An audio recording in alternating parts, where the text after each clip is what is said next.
Yeah. Talking of managers, Enzo Maresca was punchy yesterday on Chelsea's qualification for the league. He had a message which we won't repeat, but he did have a message for the people who'd maybe suggested that Chelsea might not qualify for the Champions League and that would be a disastrous season for them. Yeah, well, it would have been. You know, when you're looking at the monies and the PSR situation that Chelsea find themselves in, and the fact that they're a club that's spent so much money, they have to be in it.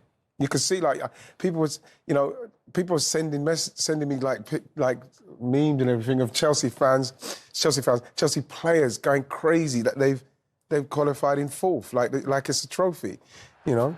I'm not saying that when Arsenal celebrated. Everybody just left me the space to say that. Thank you, Kels. You lot know me so well. But why wouldn't they be that happy? Yeah. Chelsea need that. Yeah. They do need some experienced players, obviously, to go alongside that, because during that season, he did go through a spell where you did have to question what was going on with the tactics, with the players. Has he got the right players? Can they play to the system that he needed? Palmer's form, everything that was happening. For them to then get to the place where they now qualify, it changes everything for Chelsea. But right, do you know who the biggest critics of Maresca are? The Chelsea fans. Yeah. Do you know who said in December that they weren't ready to compete at the top level? Yeah, he said Maresca. I thought it was a mistake last month that they didn't have enough experience in the squad and the team to be in this race for the top five. Maresca. It was Maresca. He is the one who has said all these things. And even now that they're in the top five, there are a lot of Chelsea fans that still aren't happy with his style of play. They're still not happy with the recruitment, the amount of money that they've spent, and they went into the final game without a recognised striker. It's all on the club, but he's kind of sending it outwards. But actually, I think he needs to look at himself. The messaging is all wrong. Yeah, having said all of that, Chelsea might well be one or two experienced players away from having a really good season next season. Yeah, and they're one game away from winning a European trophy and qualifying for the Champions League. I mean, it's incredible. I've never known a season whereby managers are so under pressure until that last game. One win and almost heroes. You look at Tottenham, you look at... I mean, I wouldn't say go as far as to say Manchester United, but if they had won a trophy into the Champions League, you could dress it up as success. Chelsea were teetering on the edge. Could it be a shocking season? If they're not spending all that money and not getting into the top five would have been a disaster. It would have. Make no bones about it. On many levels, There were so many managers that were teetering on that last game, and of course some of them have come up smelling the roses. What about one who teetered and didn't quite make it, and in fact is going to be playing in the Conference League next season, in Nuno Espirito Santo? How secure... I was reading a really interesting article on him, which is it's a very complicated decision to make because, again, it's not a style of football that people necessarily warm to that he plays, but it's been incredibly effective. It got them to the brink of Champions League qualification. They've fallen short. They're going to be in the Conference League, which is way beyond what their expectations would have been, having just been in a relegation battle last time around. And yet, do you keep the manager that takes them there? Is he the man to progress again next season? Yeah. But it's not... I don't think it's as straightforward as saying, well, he took them to sixth and therefore we stick with him. I don't know. Well, I think the shock in your voice kind of sums up what we all think, because obviously he's done a terrific job. But Marinakis, he's a guy with a big portfolio of clubs, big ambitions. You know, he's managed to spirit Edu away from Arsenal. Goodness me, how you know, you've got to be thinking big if you've got the capability of doing that. And I think he will be thinking along your lines, Kelly. I think he will be thinking we could have been in the promised land. It could have been transformative for the club. If I'd had a more experienced manager, maybe someone a bit more savvy and someone a bit more A-list, maybe that would have got us into a position where I could have been...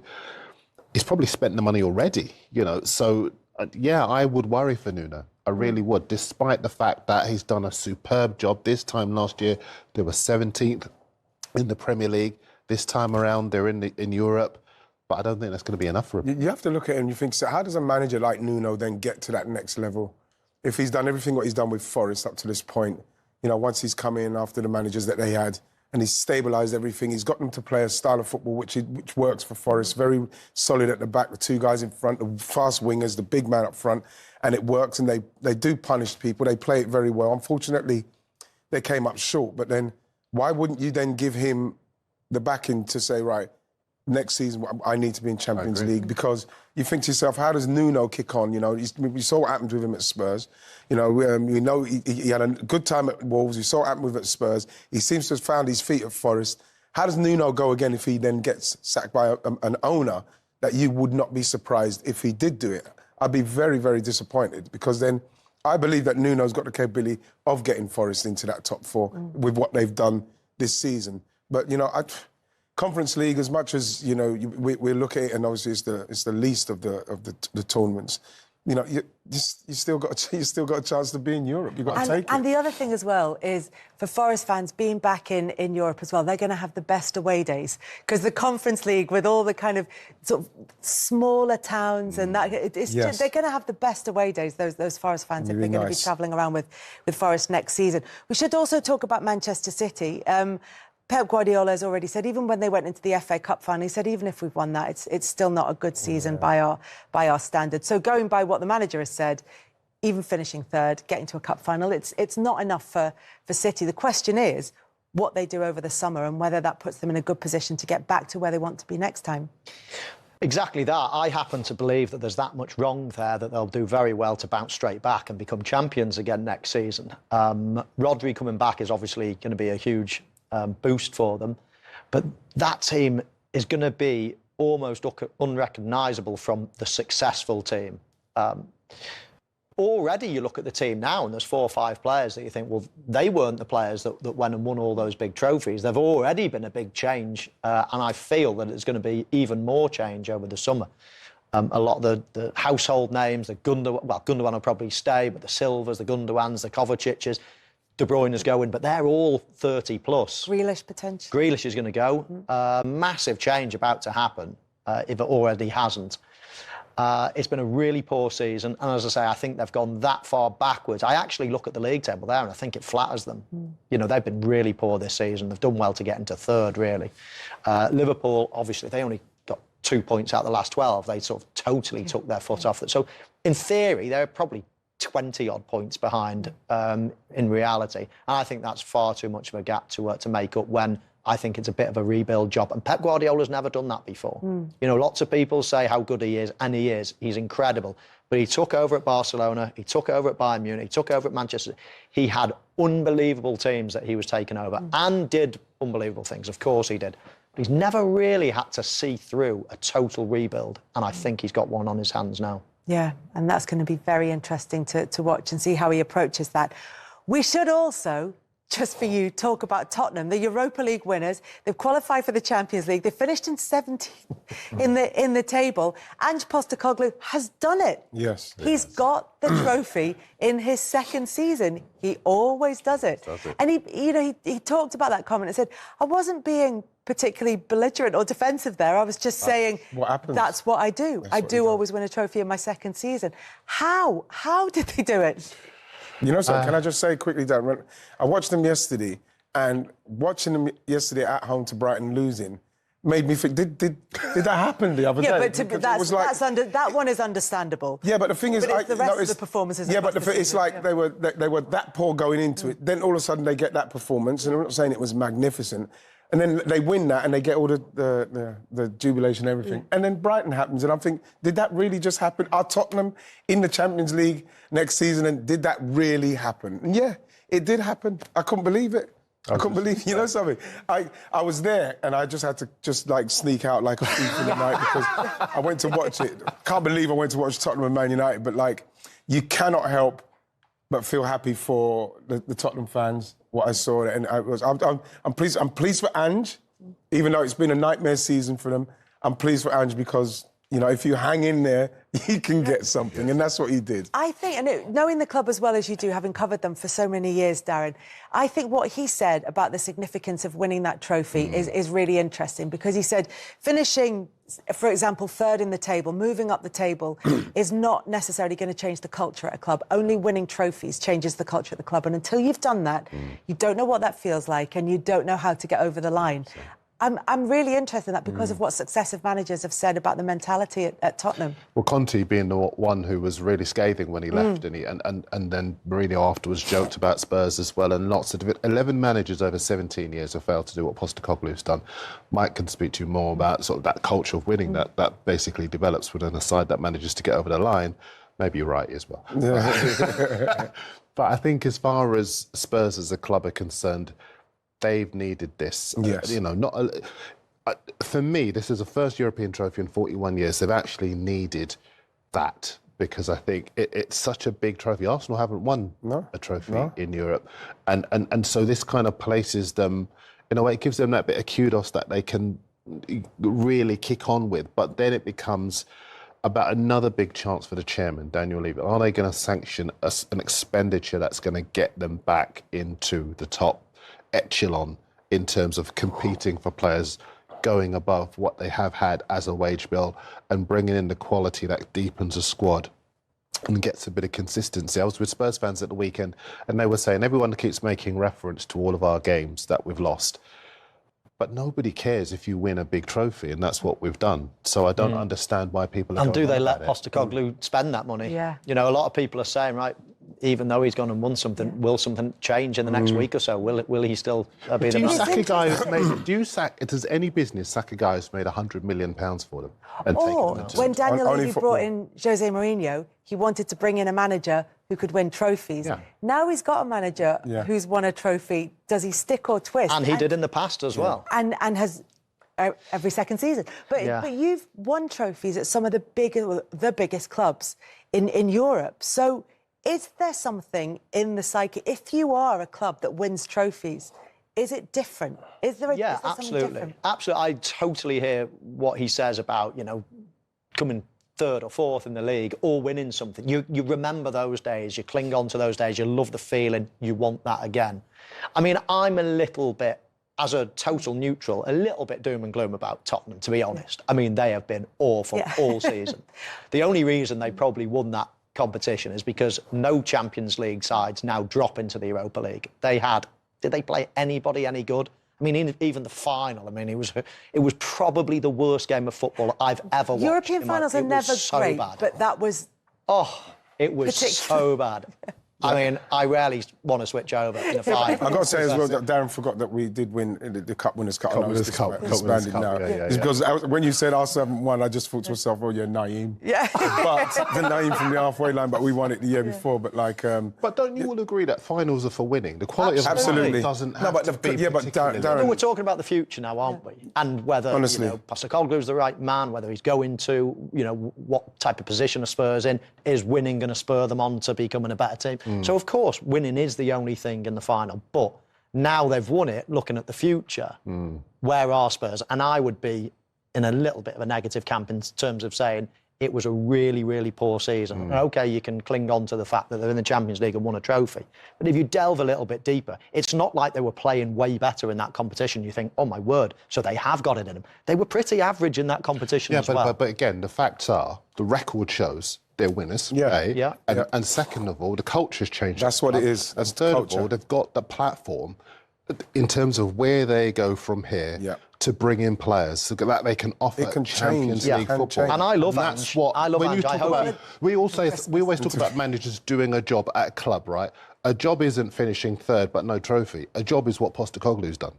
Win a trophy, change the mentality. Like he said he would. Sell the club to other players and bring other people back in that can get the club where they want to be. And it's what Manchester United have done in previous seasons, where maybe they haven't had a season this bad before, but I think not since they got relegated in the mid-70s, but they have had a poor season.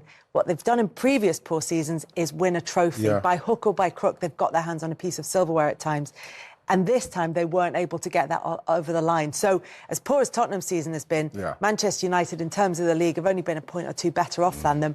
And they weren't able to get the silverware either. No, they weren't. It was a toss of that final. Like, we're sat here, and I totally get the direction of where we're going here, but they've both had shocking seasons, both of them. And that final was I mean, Manchester United were the best team. What did Tottenham have? About 30% of the ball. It was, if anything... And then the goal itself, even the goal. Even the goal. You know what was really quite embarrassing about it? We're saying Tottenham have had a good season now because of toss of a... But they've both been rubbish. And we're being playful. Yes.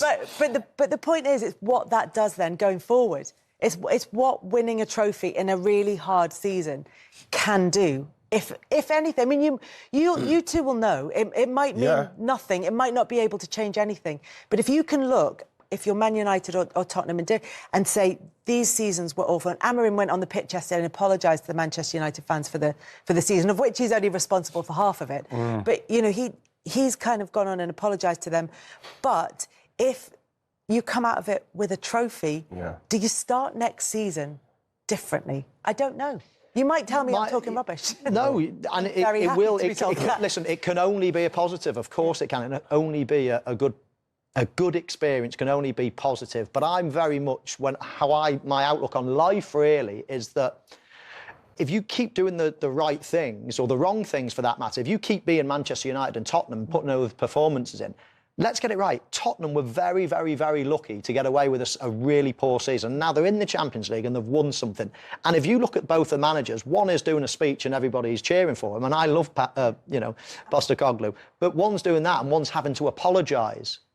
Now, you've got total chalk and cheese. And then when you actually break down what the difference was, well, they were both equally as rubbish. And in fact, in that final they played against each other, Manchester United were way better and probably deserved to win. Relatively speaking. And we're still saying one's an absolute hero and one's having to apologise. I don't buy that and go along with it. At the end of the day, Tottenham got the trophy. That's it. Tottenham got the trophy. That's what they'll do. Well, they did, but you continue to do what you've just done. It's all right papering over that and saying, well, we win, and so let's continue doing all. No, it's not good. It's not. Yeah. They got really lucky. They did. And if you continue doing that, if they don't improve, they will be in trouble. Yeah. They will, and the manager will be in trouble, and the club will be in trouble. This is what I was saying if you continue doing that, they got lucky one year. It's another chance for Levy because he's had a manager chance after the League Cup in 2008. Then he got Pochettino. Pochettino finished in the top 4, no trophy, sacked him. Now Postecoglou gets a trophy, doesn't finish in the top 4. You're going to sack him as well? That would suggest you don't know what you want. Absolutely. So I think they should stick with him. Me too. There they are, in gold. Liverpool, the Premier League champions for the second time, their 20th title. Arsenal in second place. In the end, it was 10 points between the top two sides. Manchester City in third, Chelsea fourth, Newcastle fifth. Villa miss out on Champions League. They're in the Europa League. Nottingham Forest in the conference place. There could potentially, depending on what happens with Chelsea, be places further down. But we'll talk about that when we come to it. Meanwhile, down at the other end of the table, we've known for a few weeks now that the teams who are promoted from the Championship are the teams who will be going back to the Championship next season. Southampton, Ipswich and Leicester. Spurs, the Europa League winners, in 17th place in the table. Manchester United ended the season with a win, but it only takes them up to 15th in the table, and only that on goal difference above Wolves.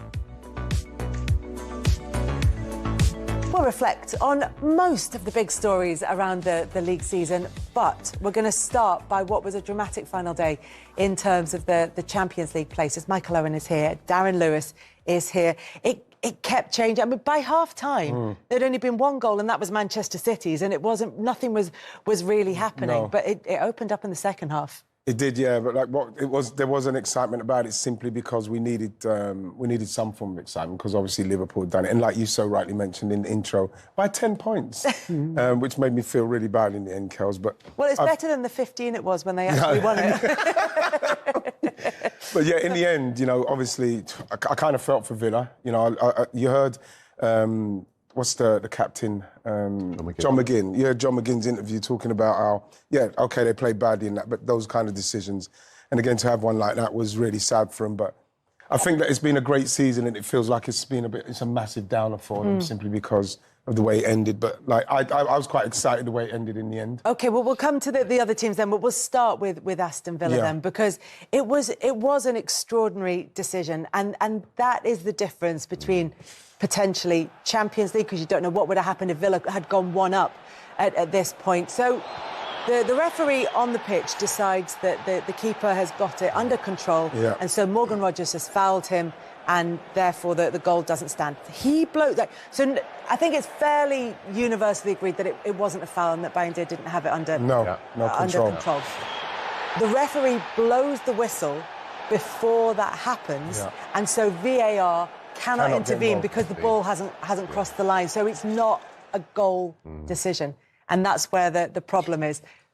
the moment it happens, all of us in media know that that is the moment of the match, and it's going to probably have repercussions beyond the 90 minutes. I mean, Michael will be able to give you the science bit, but I think as far as the drama of the situation is concerned, people turn around and say, listen, they lost by 2 goals, but had that goal been given, as it should have been, the game would have been completely different.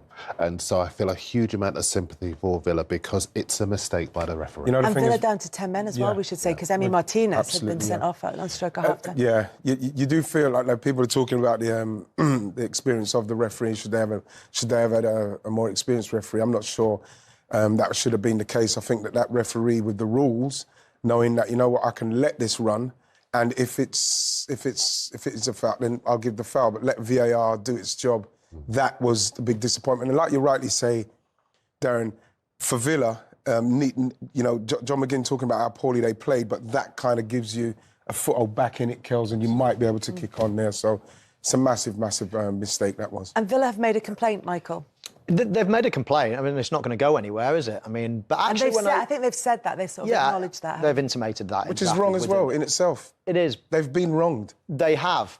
But it's a bad decision, and they won't be the first, and they're not the first, and they won't be the last to have been on the end of a bad refereeing decision. And it's important to state that and to emphasise that it's a refereeing decision. It's nothing to do with VAR. So, of course, what we've got in football nowadays is the assistant referees, i.e. the linesmen, they're now well adverse to keeping their flag down and letting a situation play out. They've copped on. They're fine with it. They've been doing that for a period of time. Referees are supposed to be doing the same thing in that situation. So for the referee to not give it literally 1 or 2 seconds extra and just let it play out. Now, if he sees a foul, thinks it's a foul, and it's in the middle of the pitch, blow straight away all you like. But when it's a goal-scoring opportunity, you've got to let it play out, even if you're 99.9%. And even then, referees are advised when they're training, let things breathe, even if it's not for the purposes of referring it to VAR, just to give themselves a bit of mental space to process it. So that should be a natural instinct for a referee, not to go in too early. It's there to help it. It's interesting, the wording of what we just saw on the screen, because it doesn't seek to actually justify what he did. It just articulates what he did. It's not defending him because there is an acceptance that it's a mistake by the referee. And the irony is that all season long, I've been privately frustrated at the number of times players allowed to go on when players are clearly offside. And the Taimur Munyi situation is an example of that. So here's an example where there isn't a foul committed, there isn't anyone whose safety is being endangered. Surely there is an opportunity for, as Mike was saying, just to let play go, let the game breathe, and then make a decision. You know, the thing is, Kelsey, with the PGMO is the fact that there's no accountability in respects of that, like you rightly say, Darren, that is a massive mistake as well, Michael, saying that. Why can't they just come out and say that instead of putting it in such an eloquent way that it twists your mind, you know, with what they're saying? Well, I think, to be fair, in that statement, they have just described what happens, which is the on-field referee made a decision, probably made it a bit too quickly, and so VAR couldn't intervene. But your frustrations, I get, are across the whole of the season. Although, wasn't this the season you weren't going to talk about VAR? Yeah, but like, VAR will rear its head because, unfortunately... and this isn't, to be clear, as Michael pointed out, this isn't a VAR decision. This is because it didn't go to VAR. So fans, people who aren't fans of VAR... They want it. Are the ones who are saying, because in that situation... We can accept human error, but in this case, they're going, but actually, that was human error and we don't like it. In this situation, we needed VAR. You know, so if we're going to use it, then let's use it. Yeah, while it's there, it needs to be used properly. But it is a human error, and it's about a matter of a couple of seconds. There's been a lot of human error. The problem is that this is what Aston Villa's Champions League qualification may or may not have depended on. Because who knows, you know, down to 10 men, if they'd gone a goal up against Manchester United, if they'd been able to kind of capitalise on what would have been a much flatter atmosphere at Old Trafford, they may well have gone on to get the 3 points that they needed. And that this end to the season, the turn since January when they picked themselves back up, you could argue merited a place in the Champions League come the end. 17 minutes to go, 1-0 Aston Villa against a Manchester United team that have got nothing to play for. I think it's safe to say that we would be sat here, if everything was equal, we'd be sat here with Aston Villa in the Champions League and Newcastle not. That's the bottom line. And the repercussions of that are huge. I mean, financially, both of those teams are flying close to the wind in terms of their financial fair play stuff. They've had to sell players that probably didn't want to sell in recent times. So that windfall of money could be crucial. Champions League football attracting players, the players that are allowed to buy, of course, then the experience for the current players of playing in the Champions League and what that then could propel them to in the future, etc. It is massive, monumental. Newcastle, on the other, and this is always one of my favourite things on the final day of the season, is when players are on the pitch waiting for another match to finish to find out what their destiny is going to be. This was Newcastle players after they'd found out that they qualified, obviously, for the Champions League. But having lost the game, they were nervous at the end. They felt that they hadn't done enough to get it over the line until they realised that they'd benefited from that result at Old Trafford. You have to be so happy for Newcastle. You know what I mean? Won the League Cup, which is a massive thing for them. So for them to end up and not get into the Champions League, to then try and, you know what I mean, build on that win. I'm not saying they're going to go and win the Champions League. Hopefully for Newcastle fans they can, but it gives them a season that you can say this is success and a progressive season for us in respect of what we've achieved this season. So they're very fortunate, and they've got it off of the back of Villa. And it's the flip side down of what Michael just said about Aston Villa, which is what they can do in the summer, because one, they're more attractive if they're in the Champions League, and two, they've got the money potentially to add to the squad to keep the players that they want to keep. Well, Isak in particular, because had they not finished in the top 5, then a big team would have come along and said, we can offer you Champions League football. I love the fact that we were hearing the Champions League music when they were celebrating. Very cheeky by the PA guy. By the way, the PA at Newcastle's had a couple of, when they beat Crystal Palace 4-0 the other week, they played Glad All Over at the final whistle as well, They're trolling. Yeah, they've had a little bit of fun with the music at St James's Park this season. But I think as far as, this has been the year of the sleeping giant. Certainly, you can't say Newcastle are underdogs, they're owned by a nation state, but at the same time, they are sleeping giants, and Eddie Howe's woken them up. And had it not been the case that Arne Slot come along and done something extraordinary with Liverpool, you would be talking about Eddie Howe as a potential manager of the season, not just because he's won a trophy, not just because he's got them into the top 5, but because what had been a bit of a basket case of a club, he's gone there and he's stabilised it and just done so well during periods. I would suspect, we all know how football works, agents would be throwing high calibre A-list managers at Newcastle, but they stuck with Eddie Howe. He's got them now to a stage where, as you were saying, they can build on what they've done so far in the Champions League and domestically, and next season I think they'll be even stronger.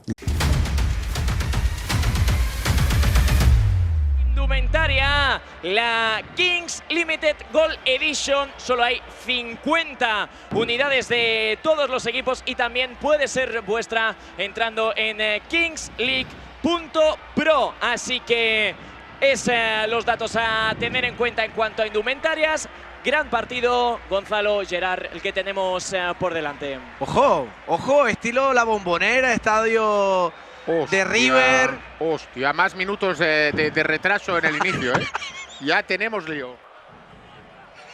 Lo llamó Edo, dibujando la parábola sobre la banda derecha, donde en el vértice del área aparece Nadir. ¡Nadir para adentro! ¡Gol!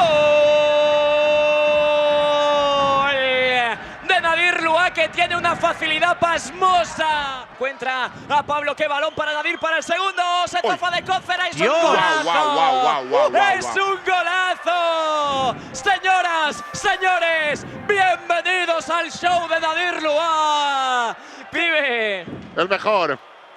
Vamos haciendo espionaje, ¿eh? Vaya mierda ha dado, pibe. Va, ya te puedes ir a la cúpula a comer, va. Tiene que salir Cócera para entregar hacia el centro. Se la regala Coy, le puede pegar Coy para adentro. Vaya chicha, nano. ¡Gol! De Porcinos Óscar Coy. Ah, pues sí. Pero es que, señores, que no te lo dije, no. Tenemos, ¿cómo lo usamos? Penalti. ¿Será penalti? Cuni. Puede meter en el partido a Cuni. Jordi para adentro, qué golazo. Wow. Dios. Gol. Pienso, Vamos con Nadir Lua y con Laura Vizcaíno. Pues sí, Nadir, 2 goles, victoria y a cuartos, enhorabuena. Sí, sabíamos que el partido iba a ser muy importante porque veníamos de una muy mala dinámica. El equipo ha estado bien, sufríamos defensivamente y creo que hemos estado muy juntitos y nada, primer objetivo cumplido. Os espera Science, rival complicado, imagino. Sí, empatamos contra ellos y en shootout perdimos, ha quedado segundo por algo. Nada, concentración, confianza con nosotros mismos y intentar ganar para el sábado estar en el Wizzing. Pues lo veremos mañana, mucha suerte.